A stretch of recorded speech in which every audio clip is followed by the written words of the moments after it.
The first thing that hits you when you're piloting a 15-ton amphibious cargo carrier through a flooded suburban street isn't the water, it's the sound. Not some Hollywood hero's roar, but a bone-rattling, diesel-fueled growl that shakes you from your boots to your back teeth. It's the sound of sheer, unapologetic overkill. Beneath it, there's the churn. 6 massive tires, each taller than a Labrador, shredding through thousands of gallons of muddy water that used to be Mrs. Larson's award-winning rose garden. The water splits before the steel hull like a gritty, key-losing version of the Red Sea. My hands grip the steering wheel, a beast the size of a pizza pan tight enough to turn my knuckles pale. Through the thick, bolted glass of the cockpit, Willow Grove Estates looked like a low-budget disaster flick, all muted grays and browns. Beige houses turned into soggy islands, pristine lawns into muddy lakes with garden gnomes bobbing like tiny, cheerful casualties. And dead ahead, at the street's lowest point, was Mr. Thompson's house, water creeping up his porch steps. He was trapped thanks to a freak storm and a woman named Karen, who I'll just call Susan for clarity. There she stood, Susan, president of the Willow Grove Homeowners Association, clutching a golf umbrella like a battlefield general. Her face was a blotchy mask of rage, her screams drowned out by my engine's glorious bellow. I could read her lips, though. You're creating a wake. I hit the air horn, salvaged from a freight train, and the blast probably rattled her fine china. A grin spread across my face. Oh, she was going to find me into oblivion, and I was going to savor every second of it. You're probably wondering how a guy like me ended up in a place like Willow Grove, driving a rig that looks ready to invade a small nation. It's simple. I inherited the mess. The house came from my grandparents, a sturdy 3-bedroom brick ranch, the only non-beige holdout in a sea of vinyl siding. They built it in the 70s, before developers turned the land into this taupe nightmare. When they passed in 2023, they left me the house and enough cash to ditch my job fixing tanks for the Army and start my own shop, Gear Tickler Garage. We make vehicles do things they shouldn't, like stuffing a V8 into a minivan or turning a Prius into a rock crawler. Judge away, I'll still take your money. My true love, though, was parked in my driveway. The Leviathan, a 1960s amphibious resupply carrier, 35 feet long, 10 feet wide, and painted a gloriously unapproved olive green. I found her rusting in a Texas scrapyard and spent 2 years and most of my inheritance bringing her back to life.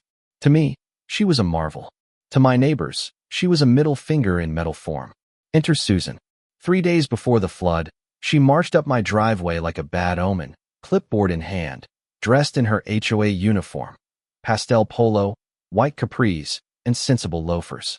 Her husband, Greg, trailed behind, his face a permanent sigh, like a man who'd given up on life and settled for lawn care. Tom, she said, voice dripping with humidity, we've discussed this. Bylaw 7, Section 4C. All vehicles must be aesthetically harmonious. I was polishing the Leviathan's chrome grille, wiping grease on a rag that had seen better days. Harmonious, I said, leaning against the hull. Susan, this thing floats. It's in harmony with land and sea. That's double harmony. I'm basically raising property values. Greg stared at a crack in the pavement, probably dreaming of fishing. Susan's eye twitched. It's an eyesore, Tom. Third notice this month. She tapped her clipboard. In your mailbox, it's hunter green. The approved shade is sage mist. I stared, marveling at her ability to weaponize petty. Sage mist, I repeated. Got it. She nodded like she'd just saved the world and marched off, Greg shuffling behind. Then came Mr. Larson, my neighbor, a man in his late 70s with soil-stained hands and kind eyes, one of the few original homeowners left. That's some machine, Tom, he said, nodding at the Leviathan. Bet she's loud. Only when provoked. I winked. He handed me a bag of warm tomatoes from his garden. Storm's coming, he said, eyeing the bruised clouds. My Ellen, God rest her, hated thunder. I smiled. Need anything, Mr. Larson? Just holler. He waved and shuffled off, a good man in a neighborhood ruled by a woman fighting wars over shades of green. 2 days later, on September 5th, 2025, the sky unleashed hell. Rain didn't just fall. It assaulted the earth, turning Willow Grove into a gray, roaring blur. My phone buzzed with texts from Lisa, the neighborhood's gossip queen. Tom, it's a disaster. The storm drains clogged. Water's pooling in Mr. Larson's yard. Then she called, voice shrill. Susan saw Mr. Larson put out sandbags to save his house. She and Greg drove up in their golf cart in this rain and screamed about unapproved landscape modifications. They threw the sandbags aside and rolled one of those overpriced decorative boulders, their boulders, against the drain. It's funneling water right at his house. My brain stalled at the sheer stupidity. Susan had weaponized a rock in a flood. I called Mr. Larson. His voice trembled. Water's at the door, Tom. My cell's dying. I hear Patches meowing. That was it. I turned to my buddy Mike, my shop's only employee and resident worrier. Fire up the Leviathan. Mike's jaw dropped. You'll be fined into next year. But I was already grabbing my rain jacket. Mr. Larson's trapped because Susan's brain runs on decaf and spite. The plan's writing itself. The Leviathan roared to life, gauges flickering, amber beacon spinning. I rolled out into the storm, the rig slicing through 3 feet of water like it was nothing. Mailboxes floated by like buoys. A plastic flamingo sailed past, oddly majestic. At Mr. Larson's house, water lapped at his door. Susan stood on her elevated, dry lawn, waving her arms like a deranged traffic cop. You're creating a wake, she screamed. I leaned out the window.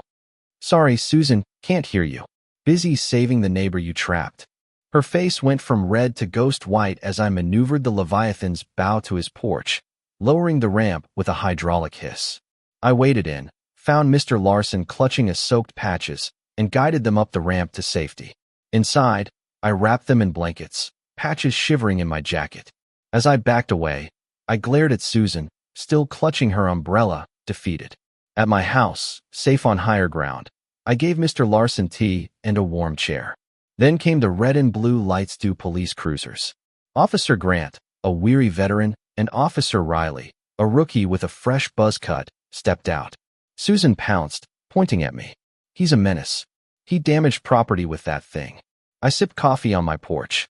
Just save my neighbor, officers. 911 swamped. Mr. Larson backed me up, voice steady. She blocked the drain with a boulder.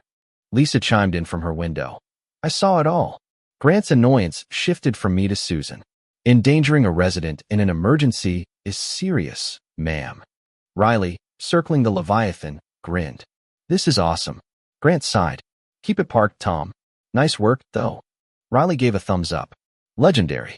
The next morning, September 6th, 2025, the sun exposed a muddy wasteland. My phone exploded with notifications. A local news blog dubbed me Captain Suburbia, with a helicopter shot of the Leviathan. I was a folk hero. Susan was HOAzilla. But she wasn't done. An HOA envelope arrived, heavy with vengeance. Fines totaling $2,950 for everything from hazardous wake to my Hunter Green mailbox. I called my contractor friend, Hank, a bearded skeptic who built things to last. He arrived, assessed Mr. Larson's ruined first floor, and started repairs. Susan haunted the site, nitpicking permits and cord lengths, but Hank shut her down with city ordinances. Still, her fines loomed, threatening a lien. Mike had a plan: fight her online. Start a GoFundMe for Mr. Larson. Tell the story, sandbags, boulder, all of it. I wrote a snarky, honest post, and it went viral, raising $15,000 for repairs. Then Mike dug deeper, finding HOA records showing Susan's husband Greg's company, Greg's Green Empire, got every landscaping contract without bidding, including $1,200 boulders. Susan was profiting off her own rules. The showdown came at a packed HOA meeting on September 12, 2025, in the beige clubhouse. Susan, at the podium, painted me as a reckless rebel. I countered with a projector, photos of Mr. Larson's flooded home, the boulder, and Greg's shady contracts. The room erupted.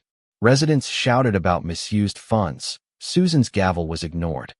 The lien vote failed. A no-confidence vote ousted her. A new president, Mark, dismissed my fines and apologized to Mr. Larson. Susan and Greg fled to booze. Weeks later, Mr. Larson's house was restored, his roses defiantly red. I sat on my porch, beer in hand, the Leviathan gleaming. Mike pulled up with pizza. What's next, Mayor? He teased. I grinned, eyeing my mailbox. Maybe I'll paint it neon orange. What do you think? Did I go too far with the Leviathan? Or was Susan's boulder stunt the real crime? Should HOAs have this much power, or are they just petty kingdoms? Drop your thoughts below, like, and subscribe for more stories of sticking it to the system.